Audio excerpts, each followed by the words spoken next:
At the age of 19, Murat Kurnaz vanished into America's shadow prison system in the War on Terror.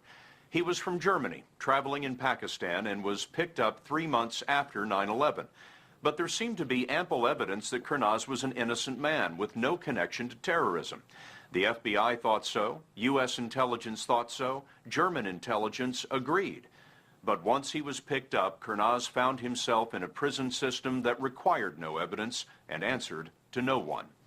The story Kurnaz told us is a rare look inside that clandestine system of justice where the government's own secret files reveal that an innocent man lost his liberty, his dignity, his identity, and ultimately 5 years of his life.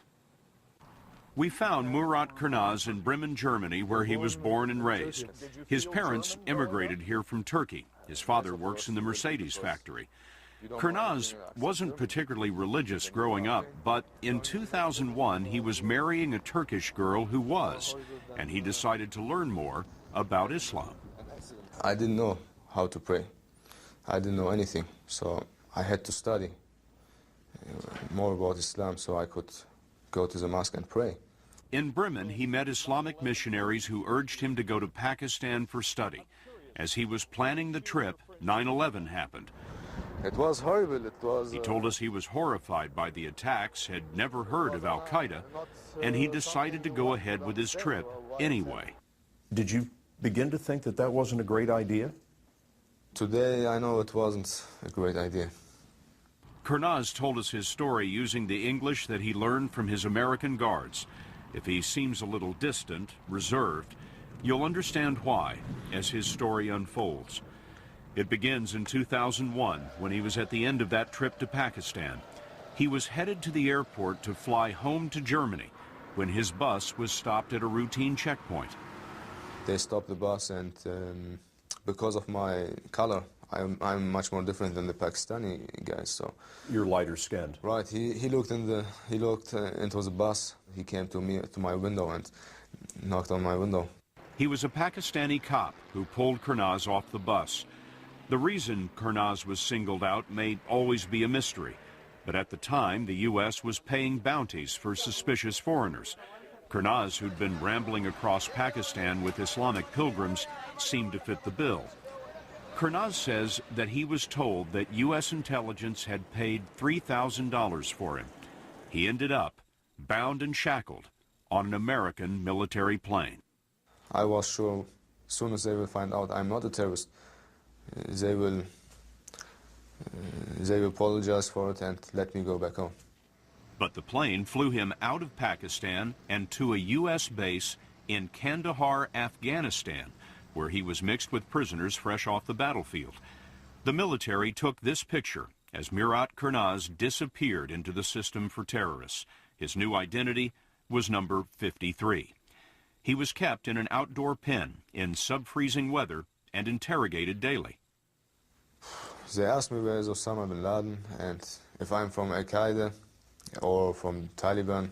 Questions like that. I told them I don't know where is Osama bin Laden, I never saw him. And I don't know anything about Al-Qaeda, I don't know what it is. And I spent all my time in Pakistan. What happened next? I told them just they can call Germany and ask who I am. And they can ask anybody in Germany who I am.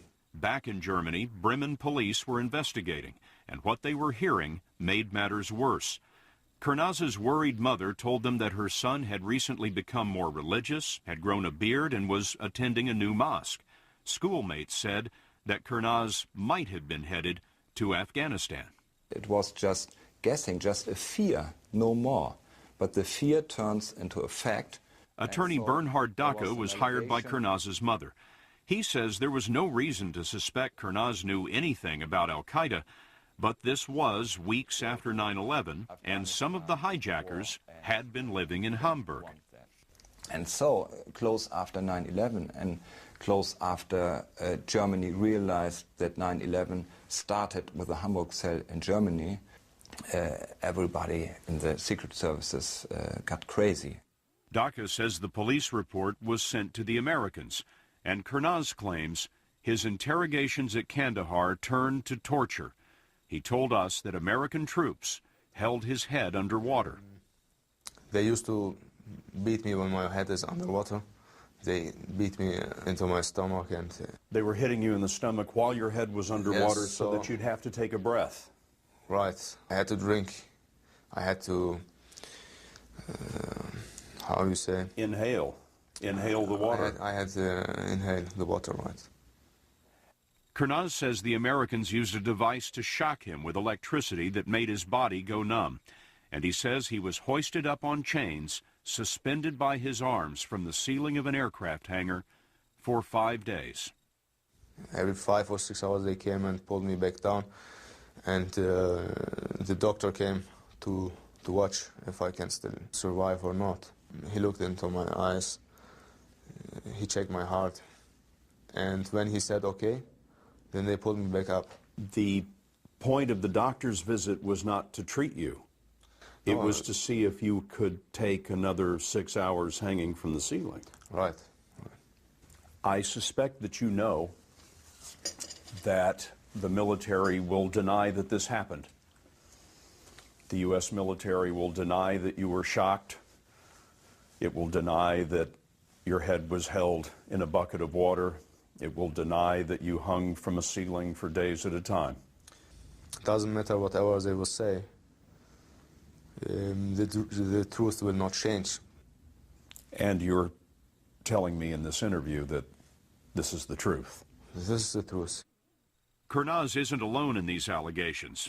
Other freed prisoners have described electric shocks at Kandahar, and even U.S. troops have admitted beating prisoners who were hanging by their arms. Kurnaz's story fits a pattern. After 6 weeks in Afghanistan, Kurnaz was loaded onto another plane, this time bound for Guantanamo. The Pentagon labeled the prisoners unlawful.